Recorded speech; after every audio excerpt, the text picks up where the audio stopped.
예수 그리스도의 종 바울은 사도로 부르심을 받아 하나님의 복음을 위하여 택정함을 입었으니. 아멘.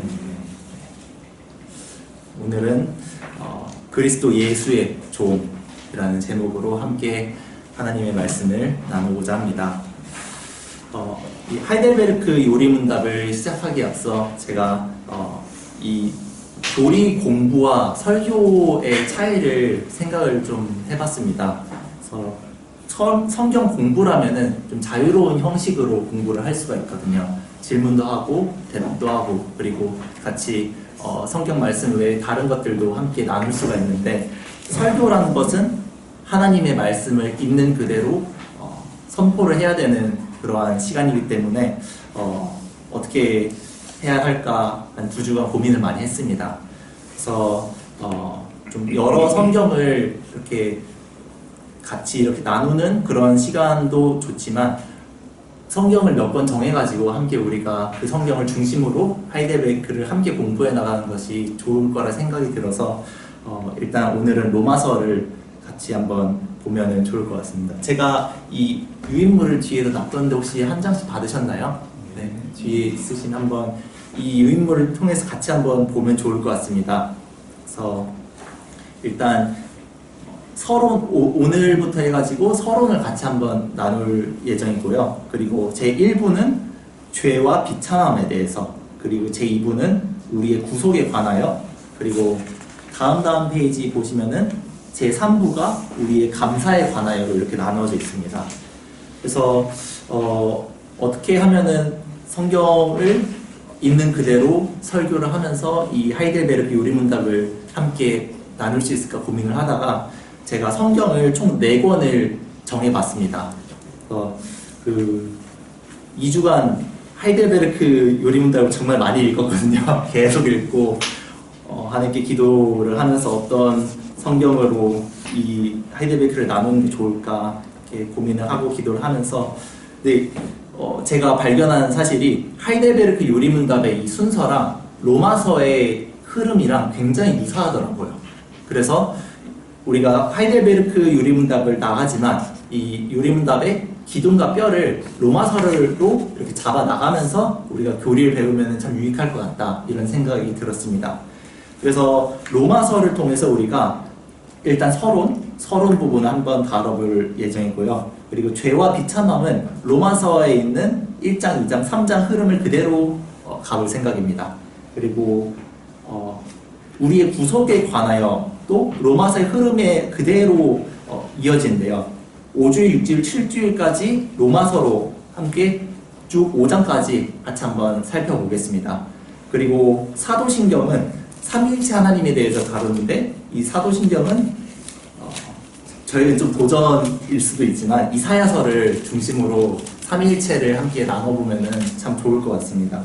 특별히 성부 하나님은 많이 나오고 그때 성자 하나님의 십자가와 부활, 승천, 재위, 이 부분은 사실 이사야서와 신약의 본문을 좀 같이 살펴보면 참 좋을 것 같다는 생각이 들어서 이사야서를 통해서 삼위일체 하나님, 사도신경을 같이 한번 나눠보고, 그리고 그 다음에 다시 로마서를 5장, 6장을 나간 다음에 세례와 성찬에 관하여는 마태복음을 통해서 이렇게 나누고, 감사에 관하여도 로마서로 마무리 지은 다음에 십계명과 기도, 출애굽기와 마태복음을 통해서 같이 나누면은 좋을 것 같아서 이 하이델베르크를 함께 나누면서 총 성경을 4권을 같이 본다, 이렇게 생각을 하면은 좀 우리에게 큰 유익이 있을 것 같습니다. 그래서 오늘은 일단 이 로마서를 어떻게 보면은 총 8장까지 쭉 나갈 예정이거든요. 그래서 약식이긴 하지만 모든 절을 다루진 않지만 그래도 이 하이델베르크 요리문답이 가르치는 그 부분과 연계된 본문으로 순서대로 한번 쭉 로마서를 다뤄보도록 하겠습니다. 오늘 우리가 살펴본 로마서는 사람들이 흔히 굉장히 어렵다, 이 기독교의 교리에 정말 진수이다라는 얘기를 많이 하지만 그만큼 손이 잘 가지 않는 성경이기도 합니다. 이런 로마서를 많이 읽어보셨나요? 로마서는 우리 양 목사님은 엄청나게 많이 읽어보셨을 것 같은데 저도 이러한 순서를 딱 정하고 나서 로마서를 계속 읽었습니다. 로마서를 계속 읽고 로마서의 핵심이 무엇일까, 로마서는 어떻게 쓰여졌을까, 이런 것에 대해서 계속 연구하고 알아가고 있는데 읽으면 읽을수록 계속 새로운 보화가 계속 나오고 읽으면 읽을수록 뭔가 지난 사골 같은 그런 느낌이 들었습니다. 그래서 여러분도 로마서를 사랑하게 되는 그런 시간이 되기를 축원합니다. 네. 오늘은 로마서의 좀 서러운 부분을 함께 다뤄보면 좋을 것 같습니다. 로마 교회는 전통적으로 베드로가 설립했다는 전승이 이렇게 내려와요. 그래서 로마 가톨릭은 자신들의 교황의 1대 교황이 베드로다. 그리고 제2대 교황이 바울이고 그렇게 사도들의 기원에 따라서 자신들의 정통성을 주장을 합니다. 그런데 로마 교회가 베드로가 설립했다는 것은 사실 역사적으로 그렇게 타당한 주장은 아니라고 보여집니다. 왜냐면은 일단 베드로는 이때 당시에 로마 교회가 처음 시작했을 당시에 로마에 갈 만큼 여력이 있지 않았어요. 여력이 있지 않았고 또 어떠한 이제 교부들 그리고 어떤 사람들은 로마 교회를 베드로와 바울이 공동으로 설립했다 이렇게도 주장을 하는데 바울이 로마 교회를 설립했다라는 주장은 사실 로마서만 잘 읽어봐도 이게 말이 안 된다는 걸 알 수가 있어요. 그 15장에 보면은 바울이 남의 터 위에 내가 건축하지 않겠다 이렇게 설명을 합니다. 그래서 로마 교회가 남의 터라는 거죠. 일단 바울 입장에서는 누군가가 그 교회를 설립을 했는데 자신이 남의 터 위에 교회를 설립하지 않겠다. 이러한 로마서 자체의 그러한 증언으로 봤을 때 로마 교회는 자생적으로 생겨난 교회다. 우리가 이렇게 또 정리를 할 수가 있어요. 그래서 로마 교회는 아마 굉장히 신빙성 높은 타당한 그런 시나리오가 어떻게 되냐면은 로마시에 사는 유대인들이 오순절에 AD 30년쯤에 예루살렘에 갔다가 베드로의 설교를 듣습니다. 그래서 베드로의 설교를 듣고 자신들이 기다려왔던 메시아가 예수라는 사실을 받아들여요. 받아들여서 예수가 메시아라는 걸 깨닫고 고향인 로마로 다시 갑니다. 그래서 그곳에서 자신들이 항상 예배를 드려왔던 그런 회당에서 이제 메시아가 예수라는 것을 깨달았으니까 거기서 예수가 메시아다라는 그러한 신앙 고백으로 그 예배를 드리기 시작을 합니다. 그것이 이제 유대인이 중심이 돼서 로마의 이제 교회가 시작된 그런 배경이라고 할 수 있습니다.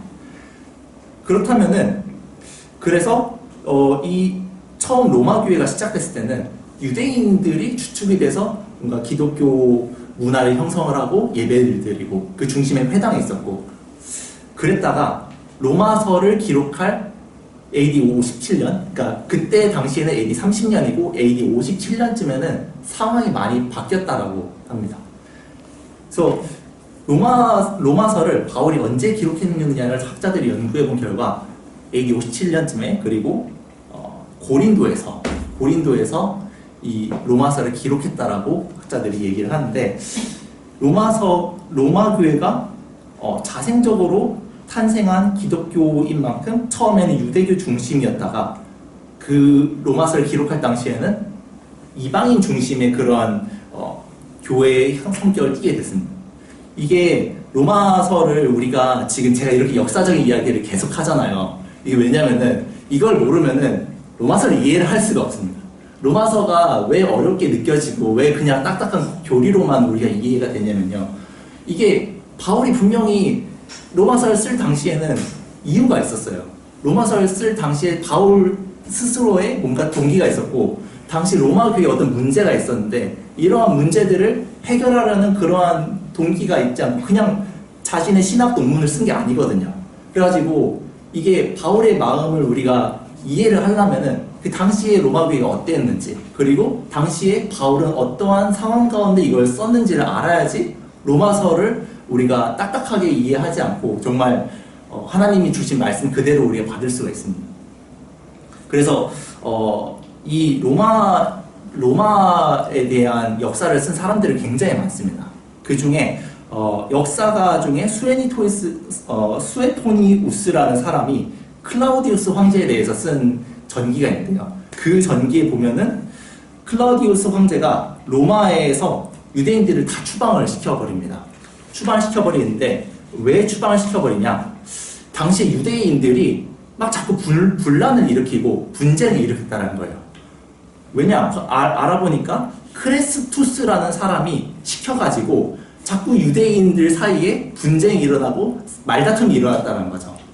그래가지고 후대에 이제 기독교인들이 이러한 그 전기를 해석을 해보니까 당시에 그 유대인들이 두 파로 나눠져 있었다고 해요. 로마 교회, 로마에 사는 유대인들이 한 파는 우리가 메시아를 알았다. 근데 이 메시아가 예수다. 그래서 예수가 메시아라고 자꾸 주장하는 유대인들이 있었고, 한쪽 유대인은 아니다, 메시아, 어떻게 예수가 메시아냐, 나무에 달려 죽은 저 유대인 청년은 메시아일 리가 없다.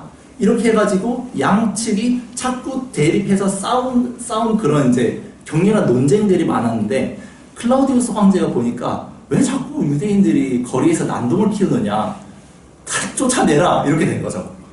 그래가지고 그때가 AD 41년 그리고 49년, 그때 한 번씩 로마에 사는 유대인들이 다 쫓겨나게 됩니다. 그래서 당시에는 유대인 회당을 중심으로 메시아를 우리가 발견했는데 그게 예수다, 이걸 믿는 사람들과 아니다, 예수는 메시아가 아니다라는 주장을 하는 사람들이 같이 회당에 있었어요. 그래가지고 막 격렬한 논쟁을 했는데 그게 한 10년 정도 끌다가 추방이 된 거죠, 유대인들이. 근데 예수를 메시아로 믿는 유대인들도 추방이 됐고, 예수를 메시아로 믿지 않는 유대인들도 다 같이 추방이 된 거예요. 그러다 보니까 로마에는 유대인들이 없어졌어요. 유대인들이. 그래서 41년, 49년, 그때 한 번씩 추방이 됐거든요. 그래서 그 로마 교회는 이제 예수를 믿는 사람들이 남았는데, 그 사람들이 누구냐? 이방인 그리스도인들. 우리가 성경에서 사도행전에 우리가 보면은 그런 사람들이 나오잖아요. 하나님을 경외하는 사람들, 네. 고넬료를 비롯한 그런 하나님을 경외하는 사람들은 할례를 받지 않았지만 유대인들이 믿는 여호와를 자신의 하나님으로 믿는 사람들이었어요. 그 사람들이 로마에서 그 사람 중에 예수를 그리스도로 고백한 사람들만 남았던 거죠. 그래가지고 바울이 로마서를 기록할 당시에는 이런 예수를 메시아로 고백하는 이방인들만 남았던 거죠. 그런데 이 이방인들이 유대인들이 다 쫓겨나서 그냥 편하게 좀 기다리면 됐었는데, 그게 아니라 어떠한 이제 분란을 일으켰냐면은 자꾸 유대인들이 자신들은 이제 선민이고 율법을 가지고, 로마서에 보면 그 내용이 나옵니다. 자신이 율법 교사라 해서 이방인들을 가르치고 뭔가 선생 노릇을 하면서 이렇게 해야 되고 율법 뭘 지켜야 되고 할례를 받아야 되고, 그런 예수님 그 복음 외에 다른 것들을 자꾸 가르치니까 이 억압받고 있던 이방인들이, 유대인들이 다 쫓겨나니까 이제 그러면은 우리 로마에 있는 교회에는 유대교의 색채를, 유대교의 냄새를 지우자 해가지고 구약 성경과 상관없는 기독교를 계속 만들려고 그런 작업을 계속하고 있었어요. 그러다가 쫓겨났다가 몇 년 있다가 다시 유대인 브리스길라 아굴라라는 이런 사람을 중심으로 유대인 그리스도인들이 다시 돌아왔는데, 돌아와서 보니까 자신들이 설 자리가 없는 거예요. 이제 와서 보니까 이방인 그리스도인들은 자꾸 자신들이 유대인들은 너네는 별거 아니고 이제 너네가 실패했으니까 우리가 우월하다 해가지고 자꾸 그런 이제 알력 다툼이 생겨난 거죠. 그러다 보니까 이 로마에 사는 그리스도인들이 유대인 중심의 그리스도인들과 이방인 중심의 그리스도인들이 굉장히 그때 격한 그런 신학적인 논쟁, 그리고 그런 정치적, 그런 이제 감정적인 논쟁을 했다라고 합니다. 그래서 이러한 배경이 사실 로마서를 쓸 당시에 로마 교회의 당시의 상황이었어요. 그래서 생각해 보면은 왜 굳이 그런 싸움을 할까?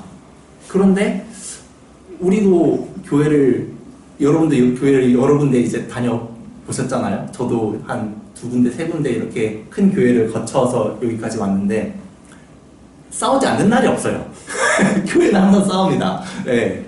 항상 뭔가 다툼이 있고 내가 이 교회에서 이만큼 뭔가를 공헌을 했는데 내가 이만큼 교회에 쏟은 헌금이 얼만데 뭐 이런 걸 통해서 막 자신의 권리를 주장하려고 하고 그러한 상황들이 굉장히 많죠.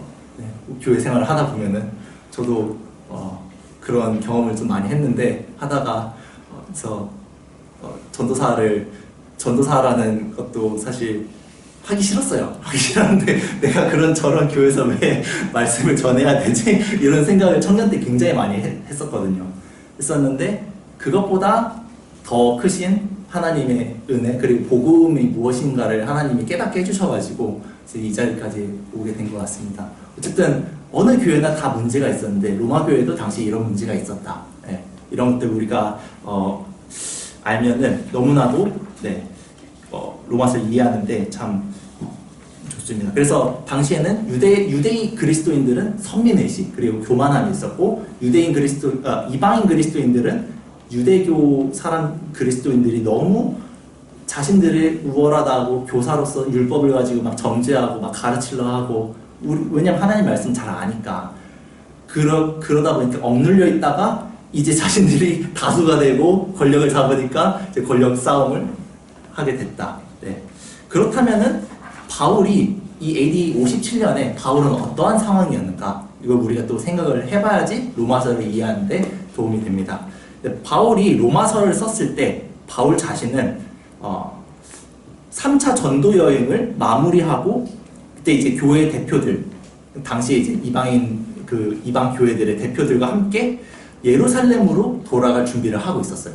그래서 고린도에서 쭉 머물면서 그런 사람들과 같이 예루살렘에 가서 연보를 전하고 그리고 성령께서 이끄심에 따라서 로마로 갔다가 이제 스페인까지 서바나라 하죠. 서바나까지 갈 그런 생각을 하고 있었는데 그런 차에 바울이 브리스길라 아굴라라는 그런 사람을 통해서 아마 이 두 사람을 통해서 들었을 거예요. 로마 교회의 상황을 듣습니다. 그래서 자신이 세운 교회는 아니지만 그곳에도 편지를 보내야겠다 이런 생각을 하게 된 거죠.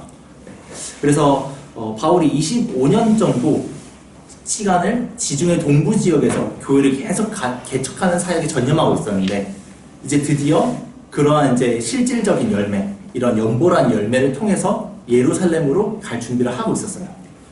당시에 초대 교회에 굉장히 심각한 갈등이 있었는데 로마 교회의 갈등하고 굉장히 유사했어요. 뭐냐면은 갈라디아에서도 보면은 자꾸 우리가 야고보역에서 왔다라는 사람들이 와가지고 다시 율법을 지켜야 된다라고 하는 그런 이제 율법 선생들이 많았잖아요. 그게 당시 갈라디아 교회만이 아니라 여러 지역에 있는 교회들의 그런 그리스도를 메시아로는 받아들이지만 율법을 지켜야 된다라고 막 이야기를 하는 그러한 율법 교사들이 온 지역을 돌아다니면서 이 교회를 회방하고 예수님의 복음을 다시 율법주의로 되돌리려는 그러한 이제 분쟁이 있었어요. 그래서 유대인 그리스도인들이 우월하다 이러한 이제 율법주의를 중심으로 한 그리스도인들과 이방인 그리스도인들 간의 갈등이 당시 초대교회 전체에 굉장히 심각한 사회적인 그리고 신학적인 그런 갈등이었어요. 그래가지고 바울은 이러한 갈등 관계에 있는 교회들이 이제 다시 하나가 될 수 있으면 참 좋겠다라는 마음으로 예루살렘을 위한 연보를 이렇게 교회를 이러한 갈등을 치유하기 위한 목적으로 준비를 했고 이제 예루살렘으로 가는 일만 남았습니다. 이런 상황에서 바울이 어떻게 보면은 당시 자신의 모든 25년간의 그러한 삶을 투자해서 개척한 그 교회들의 실질적인 열매인 연보를 가지고 예루살렘 교회로 가는 그러한 상황이었으니까 얼마나 여러 가지 마음이 들었겠어요. 네. 물론 그 이후의 사역에 대해서도 생각을 했겠지만 처음에는 혼자서 그리고 성령의 이끄심에 따라서 전도 여행을 시작했는데 이제는 돌아오는 그 시점에 그 교회 대표들과 함께 그리고 그 이방인 교회에서 가지고 온 그런 사랑의 연고를 가지고 예루살렘으로 가는 시점이니 얼마나 그 마음이 이 교회의 하나됨을 위해서 기도를 많이 하고 그러한 마음이었겠는가 생각을 할 수가 있습니다. 그래서 바울 당시에 초대교회의 이런 심각한 갈등과 신학적인 균열을 치유하려고 예루살렘 연고를 지금 이렇게 가지고 가는 상황이었는데, 유대인들이 이방인들에게 영적인 유익을 나눠줬으니, 그러니까 예수님이 유대 땅에서 태어나셨잖아요. 그래서 유대인들이 그런 영적인 유익을 이방인들에 주었으니, 이제 이방인 교회들이 예루살렘에 육적인 그런 물질의 그런 유익을 준다라는 그러한 것이 이제 이루어지는 상황이었죠. 이러한 기대 가운데 바울이 당시에 분열과 갈등을 고통받고 있는 로마 교회 문제를 그냥 보고 지나칠 수가 없었어요. 그래서 바울이 이러한 로마 교회의 모습 분열을 자신의 복음으로 치유하길 소망하는 마음을 분명히 가졌을 겁니다. 이런 소식을 들었을 때.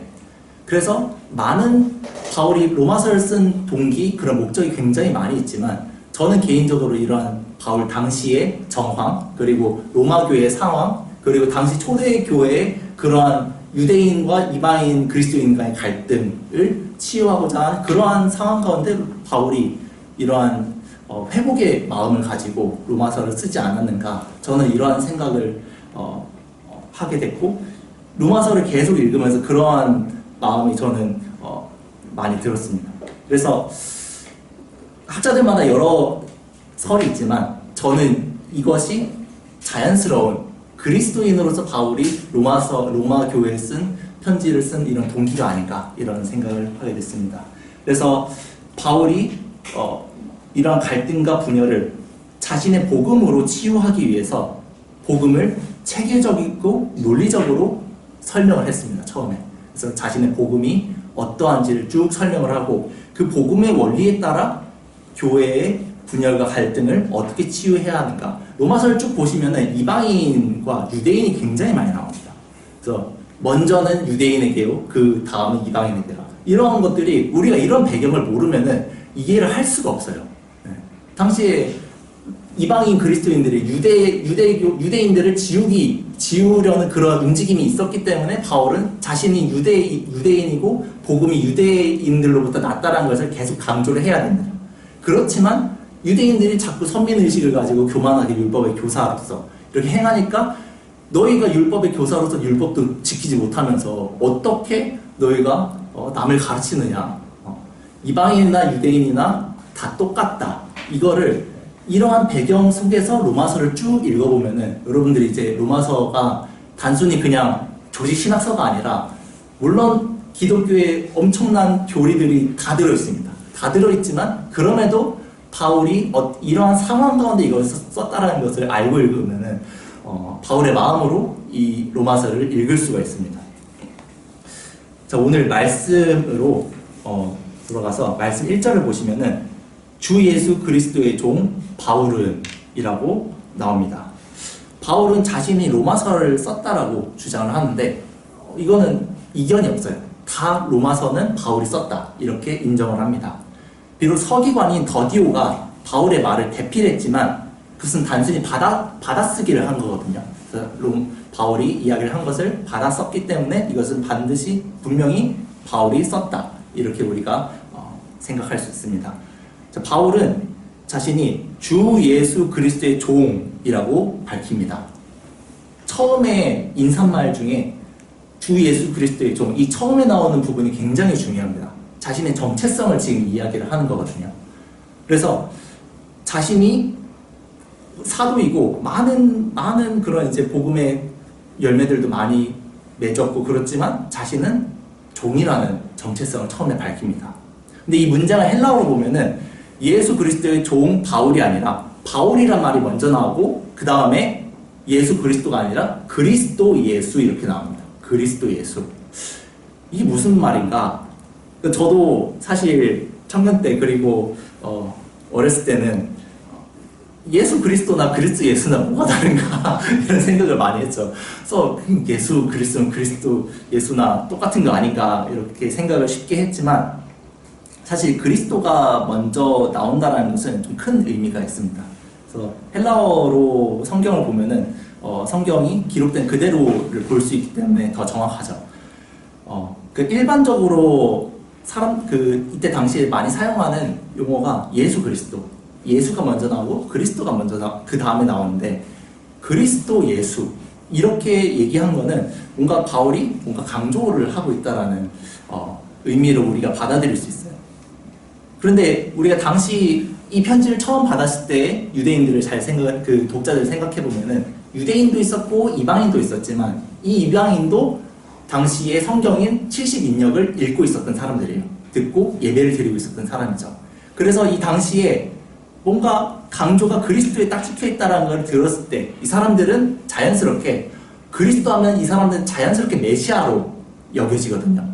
그래서 그리스도 예수의 종이라는 것은 바꿔 말하면은 메시아 예수의 종, 이렇게 해석을 할 수 있습니다. 그 당시에 사람들이 이렇게 받아들였을 겁니다. 그래서 바울이 지금 그리스도를 강조하고 있기 때문에 메시아 예수의 종, 이런 구약적인 개념을 생각하게 만들었을 것이고, 이거는 당시에 구약의 여러 선지자들을 비롯한 여호와의 종을 떠올리게 합니다. 구약 시대에 여호와의 말씀을 선포하던 하나님의 종들은 어떤 특징을 가지고 있었을까요? 무엇보다 그 여호와의 종들, 당시 선지자들을 생각을 해보면은, 우리는 선지자 하면 딱 떠오르는 이미지가 뭔가 순종적이고 하나님 말씀을 들으면은 기계적으로 그냥 선포하는 사람이라고 생각을 많이 하잖아요. 그런데 제가 당시에 정말 그런 선지자들이 기계적인 사람들이었을까 이렇게 많이 생각을 해봤는데, 당시 여호와의 종들은 여호와를 인격적으로 알았던 사람들입니다. 인격적으로 알았고 창조주이시자 구속주이신 여호와 하나님을 믿었던 사람들이에요. 그래서 이러한 하나님을 아는 지식을 가지고 말씀의 종이 되어서 하나님께서 전하라고 하신 말씀을 문자 그대로 선포한 사람들이 구약시대 당시의 여호와의 종입니다. 그래서 이 사람들은 하나님이 얼마나 크신 분인지 알기 때문에 자기 주장이 없었어요. 내가 뭔가 내 생각에는 이렇게 해도 될 것 같은데, 내 생각에는 요나 같은 경우도 그 니느웨가 구원을 받으면 안 될 것 같은데, 내 생각에는 이럴 것 같은데, 이렇지만 하나님께 순종을 했어요. 왜냐? 하나님은 왕이시기 때문에. 그런데 그 왕은 우리를 구원하신 구원의 하나님이시기 때문에 구약 백성들은, 특히 구약의 여호와의 종들은 자신의 생각이 있었지만 자기 주장을 펼치진 않았어요. 그러한 메시아 예수의 종, 여호와의 종이라는 개념을 가지고 지금 처음에 선포를 하는 겁니다. 여호와 하나님을 믿음으로 알았고 여호와 하나님과의 관계 안에서 말씀을 순종하고 헌신한 사람들이 바로 당시의 구약시대의 하나님의 종들이었어요. 그래서 당시 로마 교회가 이방인들이 중심이 되어서 구약 성경을 자꾸 버리려고 하고, 구약 성경의 하나님은 약간 구약의 율법을 주신 하나님과 우리랑은 별로 크게 상관이 없고, 이런 이제 정치죠, 정치. 교회의 정치가 들어오면 이렇게 됩니다. 정치, 알력싸움 이런 걸로 자꾸 유대교 지우기를 하고 있었는데, 바울은 여기다 대고 첫 마디가 메시아 예수의 종 바울은 이렇게 선포하면서 자신이 믿는 예수님이 구약시대의 여호와 하나님이다. 그래서 예수는 유대교로부터 기원했다. 이런 것을 이야기를 하는 거죠. 그래서 바울이 구약 성경에 정통했던 사람이고 하나님의 영광을 위해서 당시에는 예수님을 믿는 사람들을 박해했지만, 다메섹 도상에서 예수님을 인격적으로 만난 후에는 자신이 박해했던 예수님이 바로 구약의 선지자들이 오리라고 예언했던 메시아라는 사실을 깨닫게 됐고, 그래서 인격적으로 예수님이 누구신지를 알았던 거죠. 이 바울이 하나님의 복음을 위해 택함을 받았는데 자신은 예수의 종이라고 했습니다. 이 말을 우리에게 적용을 하면은 우리도 예수님을 믿는다라고 하죠. 믿는다라고 하고, 그러니까 예수님을 위해서 살겠다라고도 하고, 찬양의 가사가 다 그런 거잖아요. 그렇지만 우리가 진정 예수님을 알았다면은 우리의 정체성은 무엇인가? 우리는 그리스도 예수의 종이라는 사실을 잊지 말아야 합니다. 종은 자기 주장이 없어요. 대가도 바라지 않습니다. 바울이 어떤 대가를 받고 로마 교회에 편지를 지금 쓰는 게 아니에요. 바울은 복음에는 하나님의 능력이 나타나기 때문에 이 로마 교회에 있는 분열과 갈등 가운데 있는 사람들이 이 복음을 믿음으로, 이 믿음이 능력을 발해서 그 믿음의 열매가 나타나기를 바라는 마음으로 그리스도의 종으로서 지금 이 편지를 쓰고 있는 겁니다. 이 편지를 썼다 해서 바울이 100만 원을 받았을까요? 페이를 받았을까요? 저는 아니라고 생각되거든요. 전혀 그렇지 않았습니다. 바울은 자신의 정체성을 종이라는 것을 항상 잊지 않았습니다. 그래서 이 능력이 복음의 능력이 로마 교회를 회복하게 하기를 염원하는 마음으로 편지를 썼고 자신이 그 무엇도 아닌 종으로서 지금 이 일에 매진하고 있다는 사실을 우리에게 알려주고 있습니다. 그래서 바울은 이렇게 그리스도를 위해 살았는데 바울이 그러면은 아무런 정말 대가도 바라지 않고 이 일을 했던 것인가, 종으로서. 생각해보면 좀 억울하지 않나요? 하나님을 위해서 열심히 살았는데 나 아무런 대가도 받지 못한 종이라면은 나는 그러면은 미치는 장사 아닌가, 그런 생각을 할 수가 있죠. 네. 그런데 로마서를 계속 읽어보면은 바울이 복음 안에서 무엇을 받았는지, 무엇을 지금 누리고 있는지 우리가 알 수 있습니다. 바울은 종이기 이전에 자녀였습니다. 복음의 능력으로 영생과 자유를 누리고 있는 지금 하나님의 자녀라는 거죠. 우리도 마찬가지 아닌가요? 하나님이 우리를 어떤 일을 하라고 부르셨어요. 부르시기 전에 하나님이 우리를 먼저 만나주셨죠. 우리를 인격적으로 만나주시고 우리에게 믿음을 주시고 우리가 하나님께서 주신 영원한 생명을 누리면서 살 수 있도록, 그리고 하나님을 아빠, 아버지라고 부를 수 있도록 우리를 자녀로서 부르셨어요. 그래서 이러한 복을 이미 누린 자이기 때문에, 바울도 이러한 복을 이미 누렸던 자이기 때문에 자신을 자신있게 종으로서, 그렇지만 아무런 대가도 바라지 않고 이 일에 매진할 수 있었던 겁니다. 만일 우리가 지금 하나님의 복음을 듣기를 소망하지 않고 성령의 음성에 순종하여 복음의 영광을 드러내는 일을 위해 살아가지 않는다면은, 그리고 이 복음을 전하는 삶에서 멀어져 있다면은 우리의 정체성은 그리스도 예수의 종이 아닐 수가 있습니다. 그렇지만 우리 안에 있는 죄성이 자꾸 우리를 자신을 위해 살라라고 우리를 다그치기 때문에 우리는 이 말씀을 계속 듣고 우리의 정체성이 그리스도 예수의 종임을 계속 생각을 해야 됩니다. 그래서 우리가 자녀이기 때문에 종으로서 살아갈 수 있는 겁니다. 우리는 이미 영생을 누렸기에 하나님께서 기뻐하시는 일에 우리의 마음을 쏟을 수가 있는 거죠. 그래서 하나님께 영광 올려드리면서 사는 삶을 우리가 기쁨으로 살아갈 수 있는 겁니다. 이러한 자녀이기 때문에 종으로서 살아가는 이러한 놀라운 복이 우리 모두에게 있길 주님 여러분 축원합니다. 기도하겠습니다. 하나님 감사합니다. 우리를 자녀로 불러주시고 하나님 아버지를 아빠 아버지로 부를 수 있는 놀라운 특권을 허락하여 주셔서 감사합니다. 주님, 이 땅에는 끊임없는 갈등과 분쟁이 난무합니다. 주님께서는 양을 이리 가운데 보낸 것 같이 우리의 연약함을 아신다라고 우리에게 말씀하십니다. 주님, 그렇습니다. 우리는 연약합니다. 우리 자신을 돌아볼 때 참 할 수 있는 것이 아무것도 없고 우리가 복음을 위하여 살아가겠노라 이야기를 하고 주님 앞에 다짐을 하지만 우리의 능력이 참 부족함을 깨닫습니다. 주님, 그렇지만 주님께서 우리를 먼저 사랑하셨기에 주님, 우리의 삶으로 주님께 우리의 사랑을 표현하기 원합니다. 주님께서 우리에게 먼저 복음으로 우리를 회복시키시고 우리를 자녀로 부르셨으니 주님, 이 복음이 능력을 바라는 그 일을 위하여 하나님 우리가 매진하길 원합니다.